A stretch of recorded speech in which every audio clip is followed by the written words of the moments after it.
Hey everyone, happy Wednesday.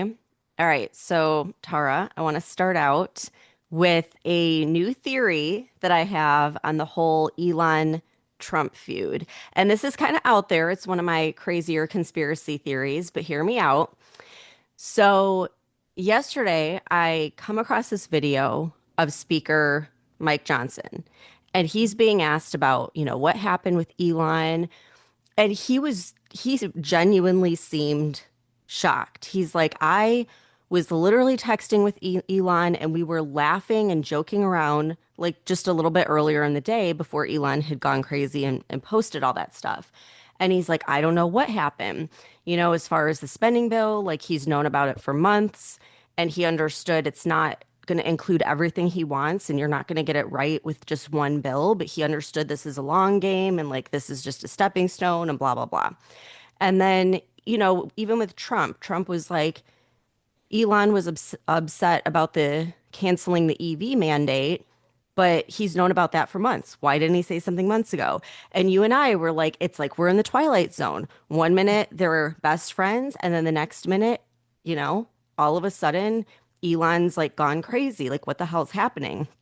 So I hear that, and then I start coming across videos saying well, let me back up for a second. We've talked about CERN before and how the Mandela effect started when CERN first started with their Hadron Collider back in 2012. And every freaking time they fire it up, there's like a new Mandela effect. It's like you go to bed one night and the Monopoly guy has a monocle, and then you wake up the next day and like, no, he didn't. Or like song lyrics of a song everybody knows all of a sudden change. They fired up the Hadron Collider on June 5th, like right around the time when he started like going nuts and posting stuff. And I'm like, oh my God, it's freaking CERN. So I think CERN has like, I don't know what they're doing. I don't know if they're changing history, if they're shifting us into a parallel reality, but that's my theory. We're not in the twilight zone. We're living in a world where CERN is changing shit with the Hadron Collider. So that's my crazy theory now. That one is pretty out there, but I can get on board with it. And, did you notice how Elon's like backtracking and apologizing now? No, Did you I see that? haven't really I Oh, haven't. I saw he deleted the post, but I haven't seen any apology. well, it was actually this morning. He put an apology on X this morning and said, quote, I regret some of my posts about President Trump last week. They went too far. Okay. Well, you know what? Oh my God. Okay, there is a bird like literally trying to fly in my window right now. I'm not even kidding you. I gotta take a video of this. I'll send it to you. It's like it knows there's a window and it's still trying to fly in. What in the, okay, that's weird. I've never had that happen. It's like literally just sitting there trying to fly into the window over and over again. It's the effects of CERN. Is CERN surveilling me via the bird? Um, well, the other and more likely theory that I have is maybe Elon either has like bipolar disorder or schizophrenia or something because people will just like be fine one minute and then the next minute lose their shit. Like that's happened before where I've seen that happen with people, but the whole thing just it feels like you're in the twilight zone. Yeah, and I haven't seen a response from Trump yet, but I literally think he posted this like a few hours ago in the middle of the night or like early morning hours. And so I'm curious to see how Trump responds. Again, I still think there's a chance that they can make up and be buddies again. Yeah. Well, the bad thing, I mean, this is a lesson too with social media. You can delete a post, but people screenshot it and it's there forever. So Yep. don't post shit that you don't really mean or that can come back to haunt you. So I Yes. guess Elon is learning that lesson right now. Okay, so the LA riots are still going on. It's like never ending. I'm kind of getting sick of it. Um, but as much as I hate seeing things play out this way, I actually think it's helping Trump because I think it's really highlighting for the entire country how the left is the party of chaos and the right is the party of law and order. And even CNN, leftist CNN, is calling this out. So I want to actually play two clips back to back from CNN where they're highlighting how out of touch Democrats are on the whole immigration issue and how the scene that's unfolding with these LA riots is really hurting the Democrat Party. So here's the first clip. Net approval rating on immigration, it's gone up like a rocket. Compare now versus 8 years ago during Trump's first term. Look at this. In his first term, Trump was way underwater at minus 21 points. But look at this. He's up over 20 points. Now, in the aggregate, he is in positive territory at plus 1 point on his net approval rating. Some other polls even have it a little bit higher than that. There is no issue on which Trump is doing so much better than he was in his first term, more than the issue of immigration. Trump is begging for a fight on this because he knows what he's doing so far is working with the American electorate. American electorate believe that the Democrats don't have a clue on the issue of immigration. I've got 3 different polls for you across the board. They all tell the same story. Republicans lead on the issue of immigration. You see it here, CBS +6. You see it here, CNN +6. You see it here, Ipsos, even bigger, +19. No matter what poll you look at, no matter which way you cut it, the American public is with the Republicans, and that is why Donald Trump is eager to take on this fight and eager for those scenes out of Los Angeles. And that's from CNN. That's from CNN.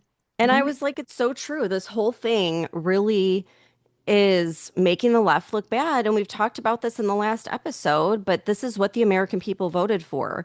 And it's not even that the left is sticking up for just migrants in general or even just illegal migrants. They're sticking up for like the criminals, like the worst of the worst that are being deported.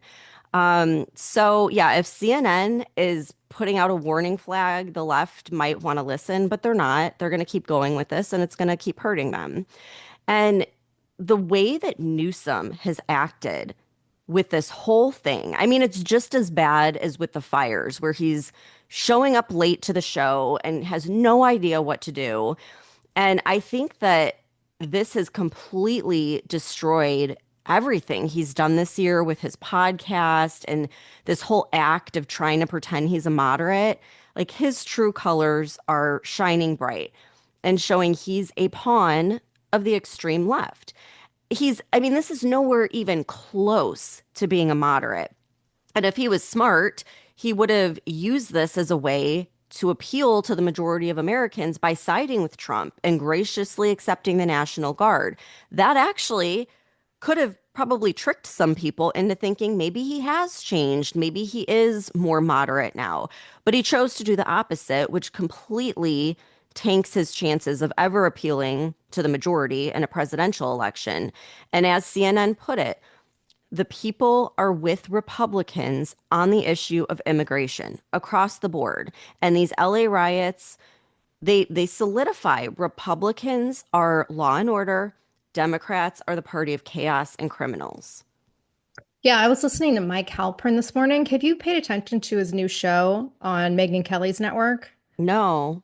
It's actually pretty good because he's kind of a moderator and he presents both points of view and just tries to, I think he's actually a conservative commentator, but he doesn't let conservatives get away with bullshit either. So he's kind of like presenting a middle view. But he was talking about how what's really going on has nothing to do with immigration, and it's really just about Trump derangement syndrome. And that's why the Democrats and the liberal media are so out of touch with the American public. So I want to play a clip from his show. It's a little long, but I wanted to play the whole part of this. I keep looking for Democrats who are on the right side here. But this goes back to what we've seen throughout Donald Trump's 10 years in the national stage. Democrats cannot seem to think straight when he does something they don't like. And they do not like his position on immigration. I have seen people say, well, he really wants to have the military out there. I actually don't think he does. I might be wrong. Maybe this is his desired outcome. But the only reason that they moved here in terms of the chronology to put the National Guard in place is because the local officials, through some combination of not wanting to help them and not being able to help them, weren't defending them. Imagine being an ICE official trying to do your job, figuring out who the people are illegally who've committed serious crimes, rounding up them and others who are here illegally, and then having cars set on fire, scooters thrown from overpasses at you, then besieging the federal building, the detention center. This is not the way we should treat our law enforcement officials. This is not the kind of support we should give them. So imagine you're in California and the LAPD is saying, well, there's no violence. The mayor is saying, well, Trump is inflaming this. These are very emotional issues. Immigration, part of the reason it's such a tough public policy issue is these are very tough issues, very difficult challenges because there's so many crosscuts. There's healthcare and law enforcement and the humanity of it. And my heart breaks for folks now, truly, as a personal matter. If you're in this country illegally and the way you support your family is you go clean houses or you go down to the Home Depot and you hang around looking for odd jobs, my heart breaks that they have to live in fear and they have to deal with the prospect of being separated from their kids or going back to their home country if they're deported without their kids. It's heartbreaking. But they're grown-ups, they're adults, and in many cases, violent criminals who came to this country knowing full well they were breaking the law. And now the president's trying to send them back because that's what he said he'd do. And because there has to be some sense of balance in this country that we control our borders. This is not a pro-Trump position. This is a pro-sanity position. And again, as a matter of politics, the smartest Democrats I know and the smartest journalists I know, even the ones who are super liberal, they know that what's happening now in real time is a rerun of almost every conflict that's occurred in a decade between Donald Trump and the Democrats when immigration is the issue. Trump must be scrutinized. These policies must be done the right way. The press and the Democrats must be vigilant in saying, don't deport American citizens. Make sure people who are deported under our law and customs. Make sure that there's not excessive force used. Make sure that the use of the military is done in a limited and judicious way as needed.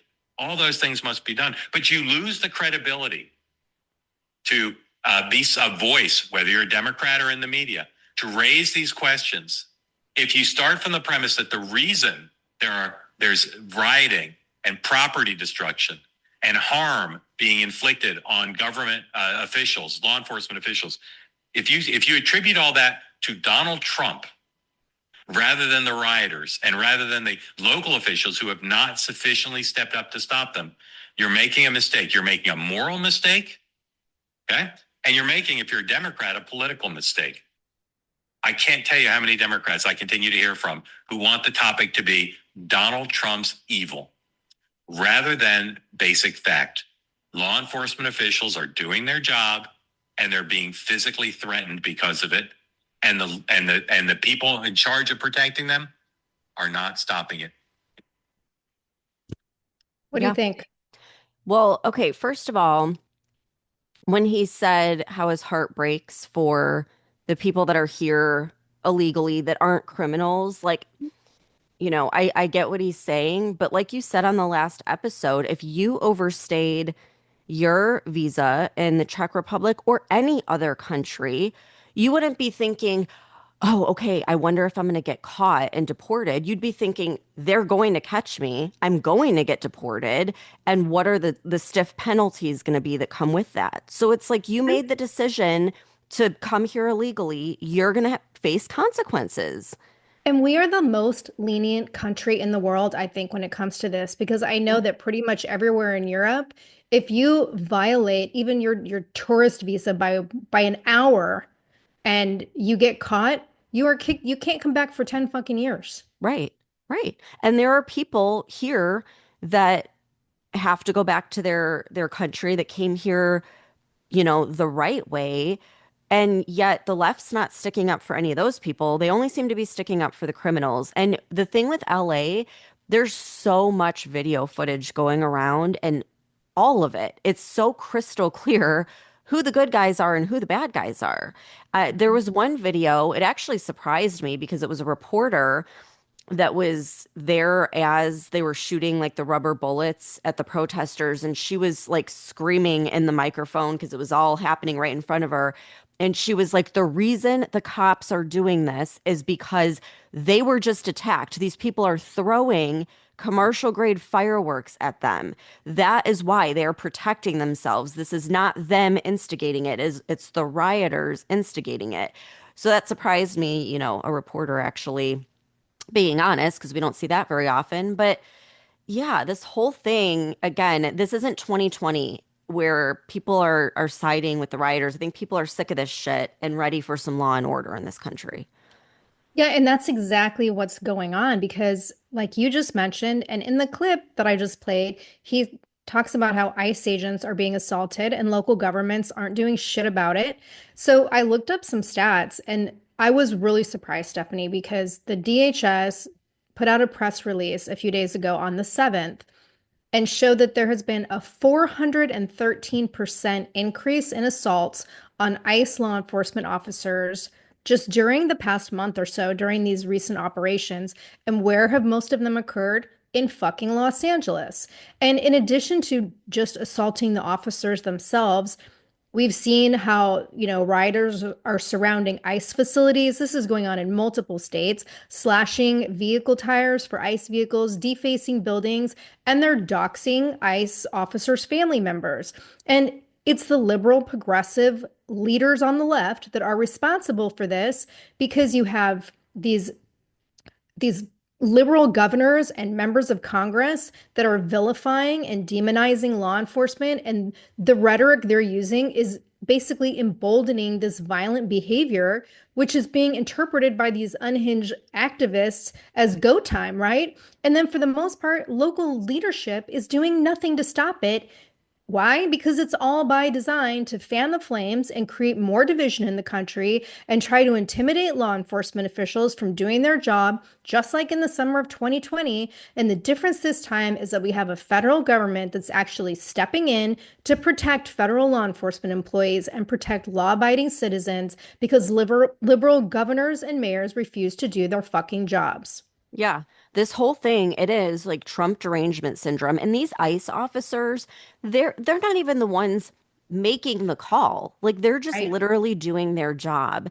And so to attack them and their family members and dox them, it doesn't even make sense. Like they're just doing this to cause chaos because that is what the left is about. They just want to continually disrupt things, whether it's through constant wars or constant riots. They don't want peace. They want anything but it. And I think that's becoming more and more clear to people, even people who supported them in the past during all the 2020 riots. Yeah. And I think on Monday's episode, I said something about how I was feeling like, damn, I wish I was there, with the mounted Yeah. unit, these riots.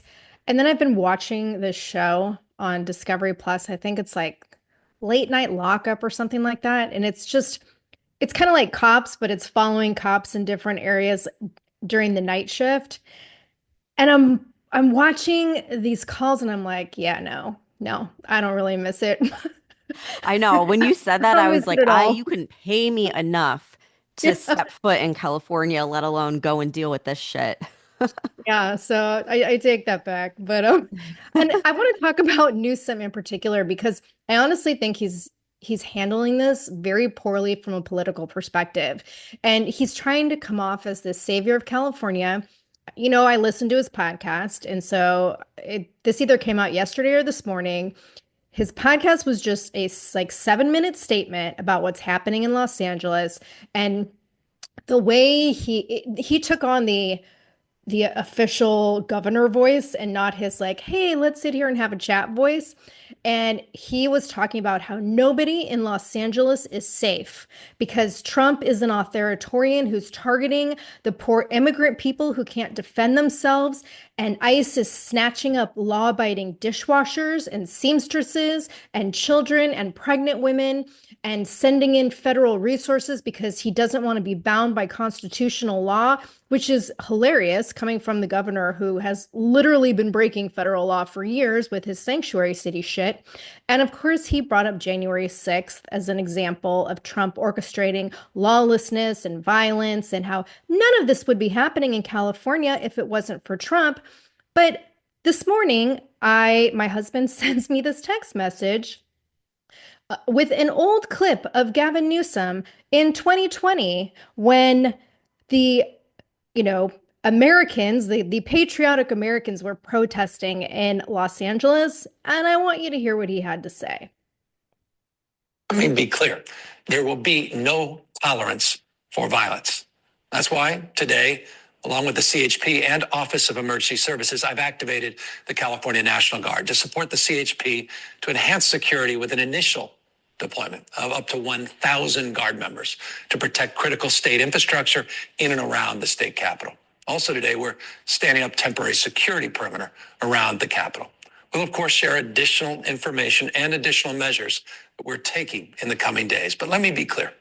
What we witnessed in our nation's capital was an undemocratic and unconscionable assault on our republic and the freedoms upon which our nation was founded. California will take every necessary measure to protect public safety. I guess just not when it involves your actual citizens and law enforcement officers and people who are trying to do the right thing. The hypocrisy is like unreal. I mean, Yeah. how many times do we give examples of this? And I'm sorry, but on January 6th, they weren't lighting buildings on fire. They weren't throwing cement at police or cars. They weren't throwing Molotov cocktails. Like none of that was happening, but that was like the worst thing that could have ever happened in American history. And these riots are totally fine. They're completely harmless. Yeah, exactly. So then, Vivek Ramaswamy, he's running for governor in Ohio. And I still love this guy. And he just did an interview with Jesse Waters yesterday. And he made this very interesting comparison about Gavin Newsom. So I want to play some of that interview. Oh, maybe.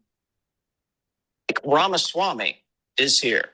All right, so Vivek, what are you seeing in Los Angeles that makes you think the Democrats care about law and order? Well, they don't, Jesse. That's clear. But I'll tell you this. I know Gavin Newsom. I actually happen to like him as a person. The reality is he's not going to like what I have to say on this, which is that his behavior is starting to resemble that of another Democratic governor from U.S. history by the name of George Wallace, who was the governor of Alabama, who famously stood in the way of federal desegregation. And in 1963, President John F. Kennedy had to deploy the National Guard of Alabama, just like President Trump is doing today. And I know that's counterintuitive to some people, but the parallels are actually pretty striking if you think about it. Democrat governors, when you look at George Wallace, he resisted desegregation. Gavin Newsom is resisting deportations. George Wallace wanted segregated cities. Gavin Newsom wants sanctuary cities. George Wallace stood in the school door blocking the way. Gavin Newsom is blocking the ICE vans. It's the same Democrat governor playbook. You dodge the feds, you rally the radicals, and most importantly of all, you do it in front of the cameras. Because what they were both doing is really carving their Democratic primary path for their presidential ambitions. And Jesse, you can mark my words on this one. Gavin Newsom's presidential ambitions are going to end in the same place that George Wallace's did, in the dustbins of history where it belongs. That's just the truth. Oh my God, I love that comparison. It's so No. freaking true. I know. And that's why I really do think that he may be getting all the radical leftists on his side, but anyone who's like remotely moderate Democrat at this point, like they're not going to go along with this. So I really think he's digging himself a hole. But I want to dive into a deeper issue here. And that's related to who is funding the riots. Like we've talked about this so many times. Where does the money come from? We had, I can't remember the guy's name we had on the podcast that does the whole coordinating of the crowds. And yesterday I see this article in Just the News and it sent me down a fucking rabbit hole. So the article was talking about this progressive activist group called the Coalition for Humane Immigrant Rights. Chirla, I'm just going to refer to it as Chirla. And this is actually one of the first groups that started protesting the ICE raids last week. And I guess this was all sparked by the arrest of a Service Employees International Union, the SICU. The president of the union, David Huerta, was arrested by Homeland Security investigations on June 6th in Los Angeles. because he was obstructing law enforcement from serving immigration warrants. And his arrest apparently incited the start of the riots because afterwards you had him, Newsom, and all the Democrat members of Congress like Adam Schiff and Hakeem Jeffries saying that he was peacefully protesting with other anti-ICE protesters, which the Homeland Security affidavit shows the complete opposite and says he was encouraging protesters to interfere and stop law enforcement vehicles and not let them conduct their investigations. And it was just like the same scenario with that other idiot in Congress, LaMonica, who tried to push her way into the ICE detention facility when the bus of detainees was arriving. Just like her, Huerta got into an altercation with an HSI officer and had to be forcibly removed and was arrested. So apparently, like the aftermath of that is what kind of escalated these quote unquote protests into riots. So I want to talk about Churla and another thing called the LA Rapid Response Network. And where does the money come from? Because this is one of the largest and most well-funded immigrant advocacy groups in California. And Churla is claiming that they aren't funding the protest. But this smells like bullshit to me because if you follow the money trail, where does it all go back to? It all goes back to Churla. And it gets very confusing because the LA Rapid Response Network is like the face of things. It's a nonprofit, but it's more like a coalition of all these different NGOs and legal groups and unions. And it doesn't operate like an independent nonprofit, so it doesn't receive any direct funding from the government. So the money comes from things like union dues and labor grants from the SIEU and the ACLU, and then like community nonprofit donors. But the largest bulk of the money comes from Churla, which is an NGO. So the SIEU president gets arrested, and then suddenly all of these quote unquote protesters show up and start burning down the city. Like, you know, these guys are being paid, right? So who funds Churla? We do. It's all taxpayer based. And it's not just California taxpayers, but also the rest of us too. And you can look this up in California state financial documents that show that Churla received a significant portion of its recent operating budget from both state and federal government funding under the guise of immigration services. So this group's financial statements from 2023 show that they received government contracts of 33 million fucking dollars, and 32 million of that came from the state of California for immigration related services. The Biden admin also awarded $450,000 in federal citizenship and integration grants to the organization, and these were supposed to be ongoing currently through 2025 until the Trump admin terminated them in March, but they received this $450,000 before the grant was ended. So I asked our GPT to like break down the money trail and how this all gets funded. And the whole system is set up so that Churla is the face of this shady network for media purposes, right? They're the face of it, media and like for lobbying. So that's how they get all the money, is through their lobbying. Well, they have a hotline where people can call in and they can receive real-time alerts about ICE activity and raids and any other kind of immigration related quote unquote emergencies across LA County.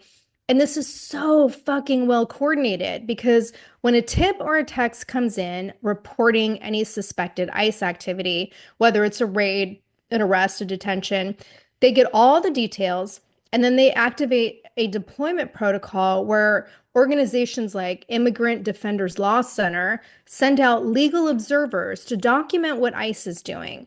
And if the story is newsworthy, they mobilize community pressure and media attention through the use of like mass text blast to nearby volunteers, right? Volunteers, I'm sure, who are like standing by, literally standing by, waiting for these text messages. And they have them in these legal teams. And then this is where the LA Rapid Response Network steps in. And I shit you not, like this is so well coordinated because within 3 to 10 minutes, you have activists heading to the scene of whatever is going on because they have these pre-positioned teams in every area code. And once they start doing media outreach, the result is what we're seeing happening with the riots, with this mass mobilization of people. But it's like full-on SWAT team level coordination. I will say the left has their shit together when it comes to organizing protests, but I guess it's easy to have your shit together and be well coordinated when you have $33 million to use towards this. And this makes sense now because I saw a video, this is maybe a month or two ago, on TikTok of this girl who looked like she was in college, and ICE was at her door and she was on the phone with some type of like immigration law center, and they were telling her like, don't answer the door, go to the window, they can talk to you through the window, here's what you say. And they like had a list of steps that they were telling her to take, and I was like, do they literally have a hotline for this? Yep, they do. Now that Mhm. answers my question. And you know what? It doesn't surprise me at all that these protests are well funded because, we did that episode where we learned all about that and how they're all paid. But I have to say, I am surprised that our taxpayer dollars are funding it. And I guess I shouldn't be surprised, but it's like this is just another NGO, like the thousands of NGOs that Doge uncovered that was getting a handout from the Biden administration. And of course, all of these NGOs have multiple other organizations connected to them. So it's damn near impossible to trace the money back to, specific donors. And I really thought you were going to say, like, oh, Soros is behind it. Like that I could see.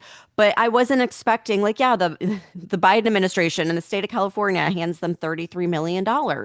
I mean, it's crazy. It's like we, the taxpayers, are the donors to this madness.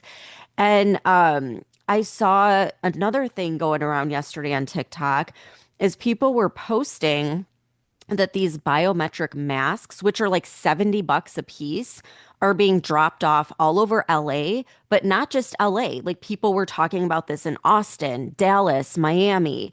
And they're like, what is going on? Are they planning riots? And is it a group like this that's paying the $70 and just handing these out like candy, trying to organize in all these cities, which is kind of weird because I can't imagine that red states like Texas and Florida would put up with it for very long. And so, sure enough, I wake up this morning and I saw late last night my daughter had sent me a clip of downtown Tampa where there was a small group of protesters attempting, unsuccessfully, by the way, to stop traffic to protest about ICE. And almost immediately, a group of people waving these huge MAGA flags showed up. And very soon, the protesters started backing away. So they weren't successful, but I don't think they're going to have much luck in red states. They can try, but that shit's not going to fly in Tampa or anywhere in Texas or Florida, in my opinion. But this is what they're trying to do. They are trying to organize all over the country and cause chaos. Yeah, I'm going to get to Texas in a minute because I do have some info on that. But you just mentioned that you thought maybe it was George Soros behind the funding, and it very well could be because that is not the only place that the money is coming from. And you mentioned these masks. So there's possibly a CCP connection through the Party for Socialism and Liberation. And this is the party that is reportedly printing all of the signs and the demonstration materials that seems to be magically showing up by, the thousands, the millions for these protests that are all the same in multiple cities. And the money for the sign messaging is supposedly funded through Churla and the SEIU. But the PSL, the People for Party for Socialism and Liberation, is reportedly linked to something called the Singham Network. And that is operated by Neville Royce Singham, who is a Shanghai-based tech mogul with close ties to the CCP, allegedly. And his organization channels millions and millions of dollars to multiple far-left activist nonprofits like the Answer Coalition, the People's Forum, the Justice and Education Fund, the Progress Unity Fund, and their media propaganda arm, which is called Breakthrough Media. So a few days ago, the Washington Free Beacon reported that the Heritage Foundation has identified that these groups are the conduit through which CCP affiliated entities effectively co-opted like all the pro-Palestinian activism in the US to advance this anti-American, anti-democratic, and anti-capitalist agenda. And again, we saw this for the last couple years all over college campuses and various cities across the country, and not just in the US, but all throughout Europe as well. And it seems like they're also involved in these anti-ICE protests because these like the anti-Israel and the pro-Hamas protest, these are not just restricted to LA. It's becoming like a mass movement throughout the country across multiple states. And the Singham Network is affiliated with the elite dark money nonprofits. For example, Stephanie, the Goldman Sachs Philanthropy Fund, the Justice and Education Fund, the United Community Fund. And again, I'm talking about tens of millions of dollars going to these groups, and then that funding trickles down to support this anti-America agenda and these activist network like the ones in LA. And here's where we will never fucking know, okay? Because the Goldman Sachs Philanthropy Fund, like Goldman Sachs is one of the biggest institutions in the world. And their philanthropy fund is a donor advised fund, which means that it's a legal tax shelter for ultra wealthy donors who can give their money anonymously, so we don't know who the fuck they are. And this is where it gets super shady because this is how the donors get away with funding these activist groups without being identified because they give the money to the Goldman Sachs fund, not directly to the nonprofits, but then behind the scenes, they're quote unquote advising the Goldman Sachs fund where to donate, which organizations to give it to, and there's no kind of disclosure required. So this is like a fucking legal money laundering black hole to fund US activism, and there is zero public record of where the money is coming from.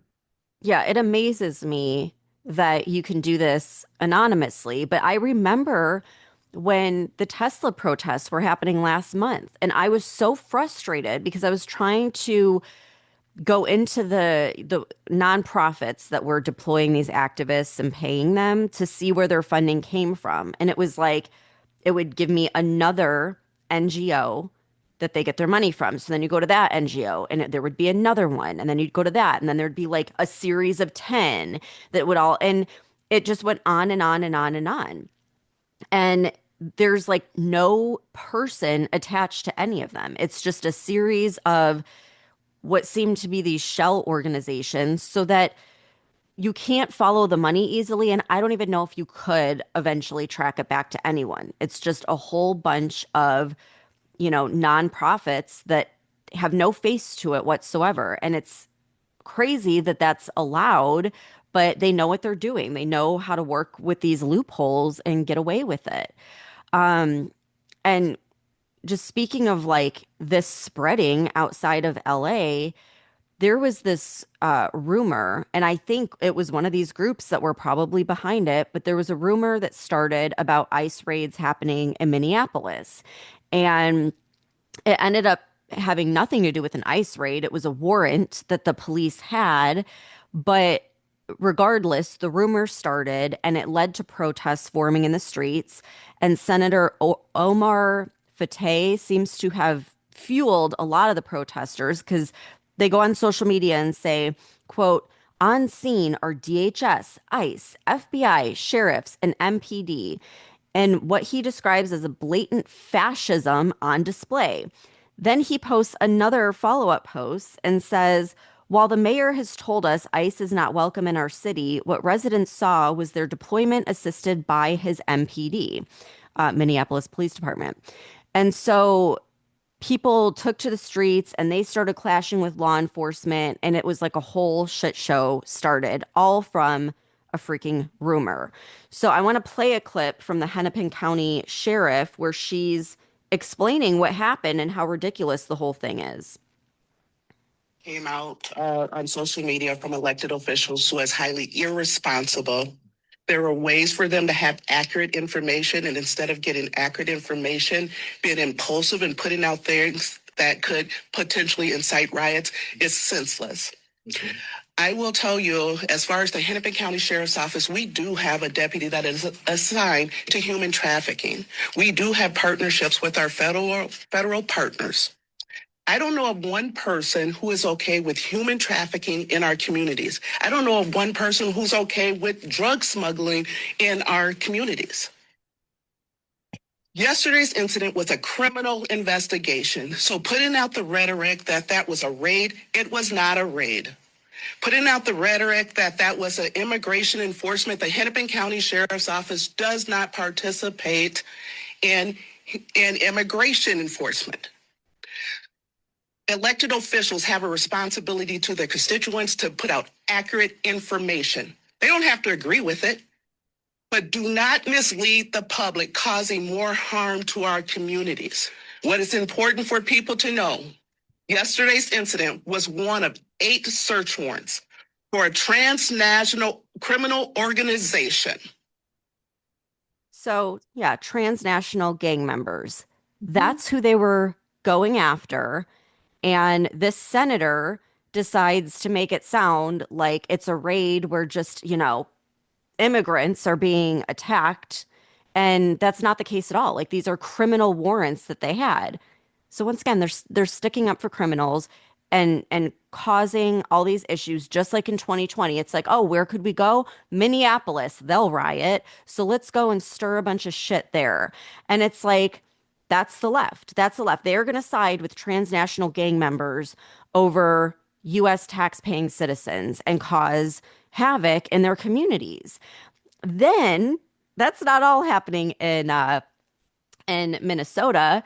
You have Minnesota House Democrat Keoli Vang Her. Don't know if I said her name right, but I'm going to play a clip of her publicly saying that she's an illegal migrant. So listen to this shit.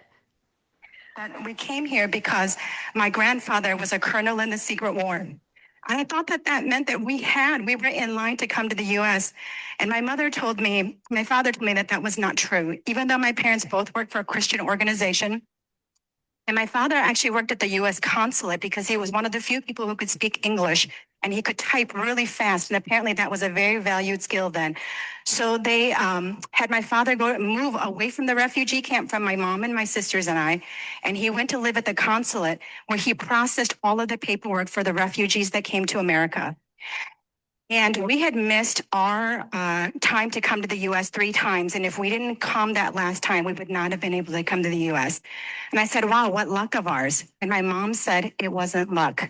We did not have our names on that list to come to the U.S. because even though your grandfather worked for the CIA, and because there was no, like if you were a child of somebody worked for the CIA, the only people that had names to come to the U.S. were if you were in the direct military and you worked for the CIA or you worked for USAID.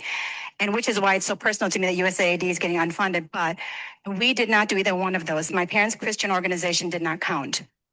And so what my father did was one of our uncles worked for USAID. And because his mother had died, my father, as the one processing the paperwork, put my grandmother down as his mother. And so I am illegal in this country. My parents are illegal here in this country. And when we were fleeing that situation, never one time did my family say, let's look at which state has the greatest welfare and which state has the greatest benefits, because that's the state we're going to go. Can you believe that? She is saying her father lied on government documents to smuggle them into the country, and she's here illegally. And has at no time since then attempted to get actual citizenship, in which case, Well, how okay. would she be a fucking member of Congress? So this happened, and so then it went viral. And people are like, okay, if you're here illegally, you cannot run for public office. So what the hell? Like, get out of here. So then she puts out a statement saying, like, oh, I lied. I am here legally.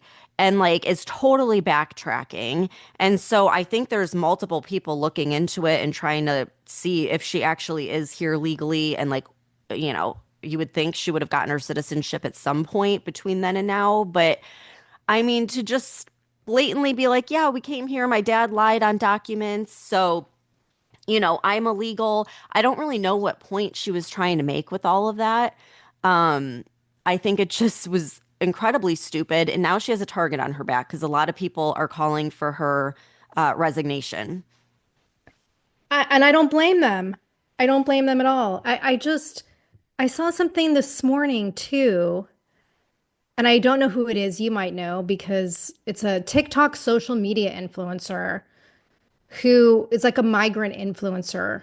And I guess like recently posted something about being illegal. So now ICE is looking into him too. And it's like, why are you calling attention to yourself?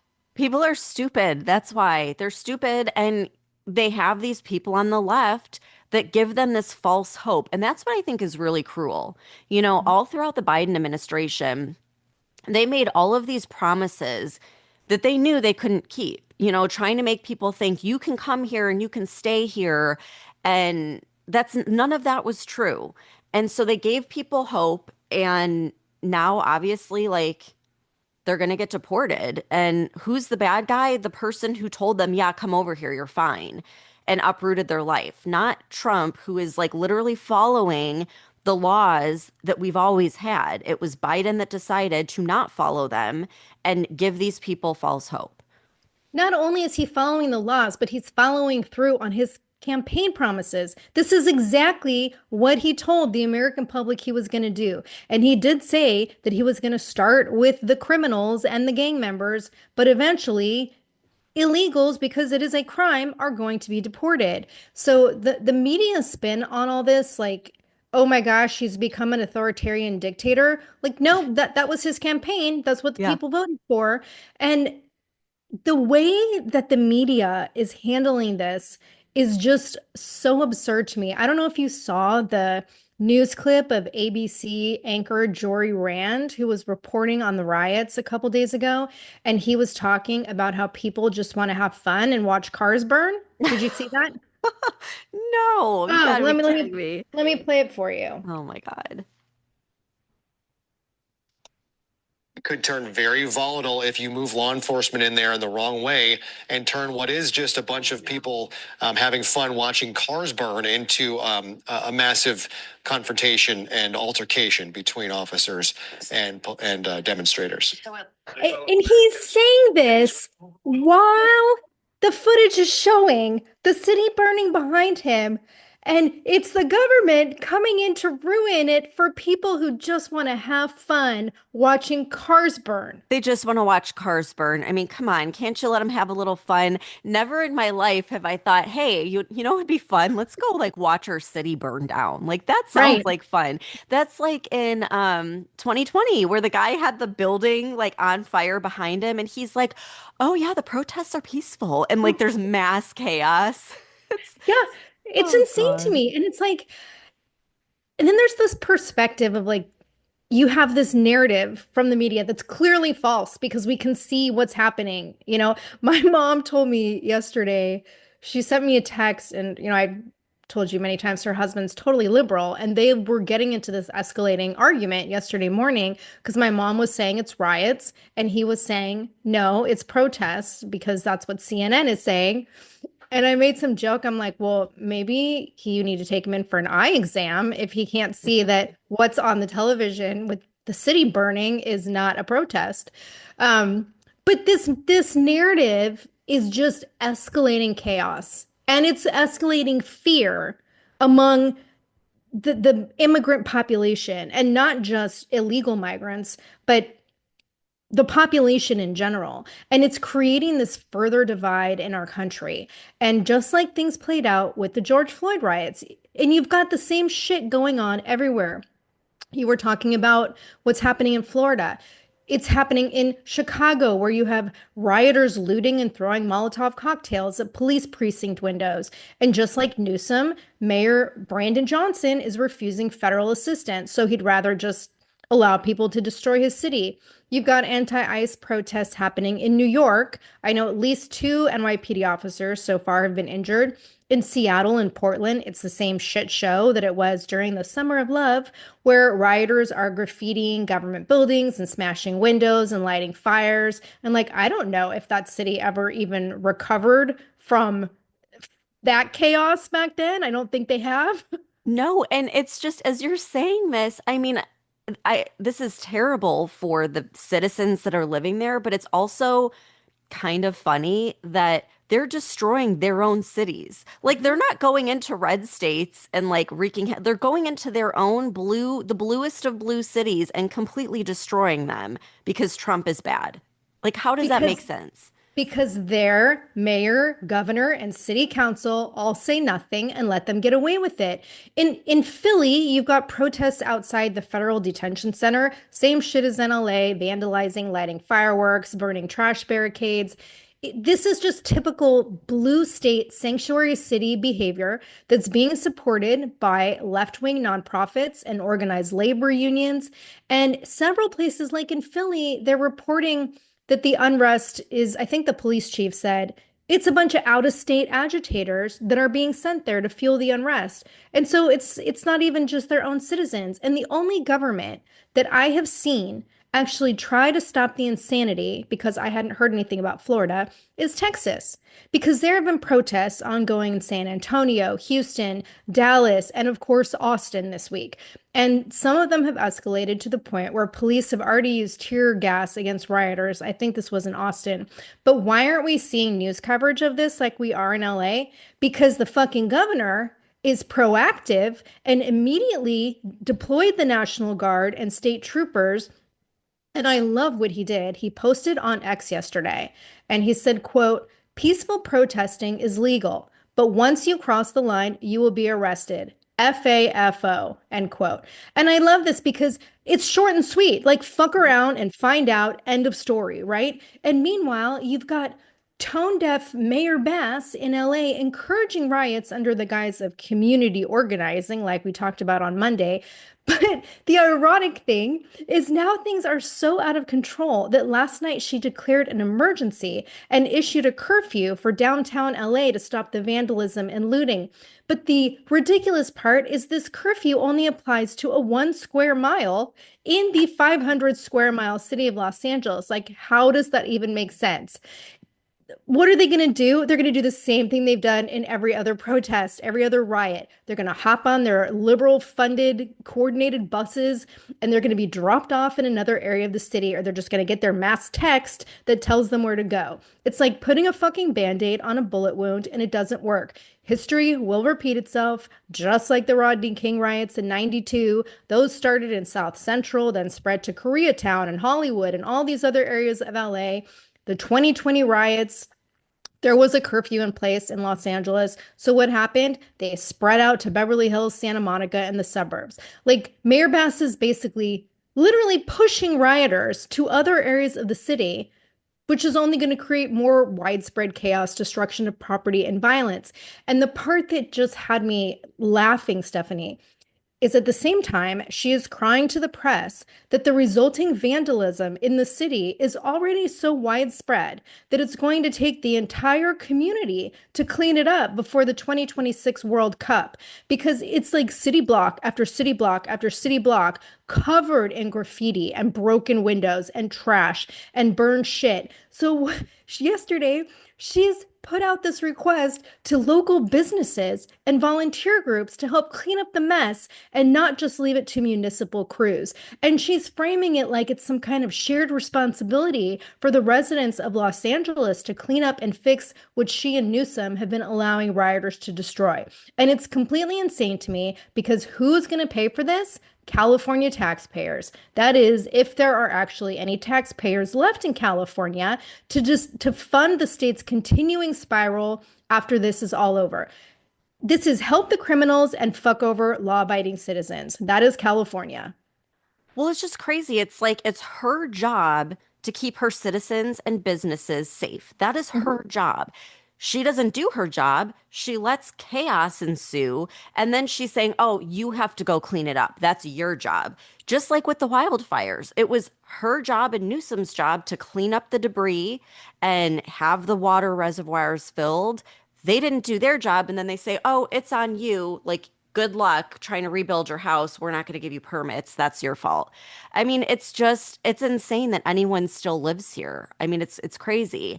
And if that's not enough to make your blood boil, wait until you hear Newsom's plan for San Quentin State Prison. So I'm kind of switching gears, but again, it just goes along with this theme that they're the party for criminals, not the party for tax-paying citizens. So Newsom is going to spend $239 million transforming San Quentin State Prison into a Scandinavian-style rehab facility, complete with a farmer's market, a cafe, food trucks, and even a podcast studio. My Like, God. you can't make this shit up. A freaking podcast studio is what the state prison needs. That's a great idea. So who's going to pay for this? Well, the taxpayers, of course. And not only that, but the prison population is going to decline by 1,000, and they're getting rid of death row. That way, all of the prisoners get their own private rooms with no bunk beds. So, yeah, the state that is rampant with homelessness is giving inmates their own private quarters. And of course, like victims and victim advocate groups are livid and they're trying to fight this, saying that this money should be going to the victims to heal and, pick up their lives, not to make life cushier for criminals. But even the families of inmates are speaking out against this because they're worried their family member is going to be transferred to a different facility far away since they're getting rid of 1,000 prisoners and they're not really saying where they're going to go. And the thing is, like, this isn't just a plan. Construction has already begun with 3 new buildings to house the podcast and television production studios. So there's going to be a television studio too, classrooms to teach prisoners how to code, a large gathering space for activities, a cafe, and a store. And get this, Newsom's calling this the California model. And he thinks that this is going to serve as a model for other prisons in the state and country to make prisons less punitive and more humane. I'm sorry, but like the whole point of a prison is to punish the criminal. It's not a retreat or a day spa. It is to keep these people locked up because they have proven they cannot function in society without causing harm to others. So, yeah, let's summarize California. The taxpayers of California lose their homes in the wildfires and get no relief from the state, while illegal migrants get free health care, criminals get out of prison, homeless people get luxury condos, and those that are imprisoned get a podcast studio. That's Newsom and California in a nutshell. Unbelievable.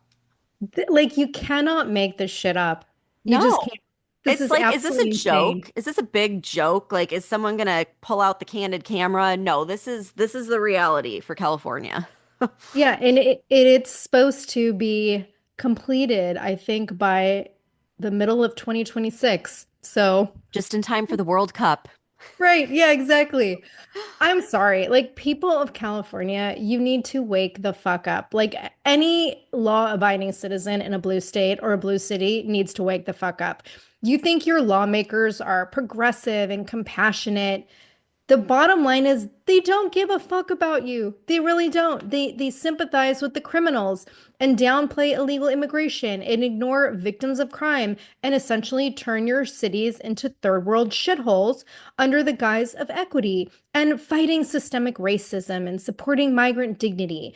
Like, they tell their communities that we hear you, we hear your pain and we support you. And at the same time, they let their cities burn to the ground and let violent criminals get off scot-free and then put the accountability back on you and your hard-earned money when it's time to clean up the mess. Like, you are not a priority. And this is not by accident, it's by design, because what's happening right now with these protests, I can't even call them that, these migrant illegal riots has nothing to do with heartfelt sympathy for illegal migrants. It's a calculated, highly coordinated, and frankly downright evil and destructive plan to destroy American values, demolish the middle class, and control the population. The priority is the ideological activism and the donor elites. It's the communist agenda. It is not you, the taxpayer. And honestly, Stephanie, this problem is so widespread in these communities that I don't think middle class people in blue cities and blue states, their vote doesn't count anymore because they don't need it to. Like most blue cities are being funded by taxpayer dollars where none of that money is going to take care of them. It's all going to take care of people who don't contribute to the system. Yeah, I really think this whole thing, as unfortunate as it is, I feel like it is a fork in the road where people who still somehow have not woken up at this point, it's like they're finally seeing it. Like, I don't know how you could still just be like, oh, yeah, these are peaceful protests. Like, everything's great. We should protect these illegal migrants. I think a lot of people are looking at this and seeing the chaos and seeing history repeat itself and realizing, that is what the left stands for. Chaos, criminals. What have they done for their citizens? What did they do for the tax-paying citizens when they lost everything in the fires? They did nothing, but they're going to go to the streets and fight for people who are here illegally, and not just people who are here illegally, criminals. That is Mhm. who ICE went after, was criminals. They will go and fight to the end in the streets for them, but they're not going to stick up for the people who can't get a permit to rebuild their home. Mhm. That's that's what this is showing people. And again, I think this really ruined any shot that Newsom had in his political future outside of California. I really hope so. Yeah, I mean, it's so bad. And we saw how people voted. We saw CNN explain how every poll, no matter what poll you look at, no matter what way you try to play with the numbers, the majority of people want illegal immigration to stop and they want deportations. And so, you know what? Let the left destroy their own cities and wreak havoc. It's only going to push more and more people to the center and to the right. Or it's going to end up like Europe, where you have people coming out in droves in anti-immigration protests, not anti-deportation, but anti-immigration, because there are massive protests going on throughout Europe against the government who's in line with this, globalist liberal agenda, and the people are sick of that. And thank God we have a president who is on board with the American people. Otherwise, I think we'd be seeing an even bigger clash than we're seeing now.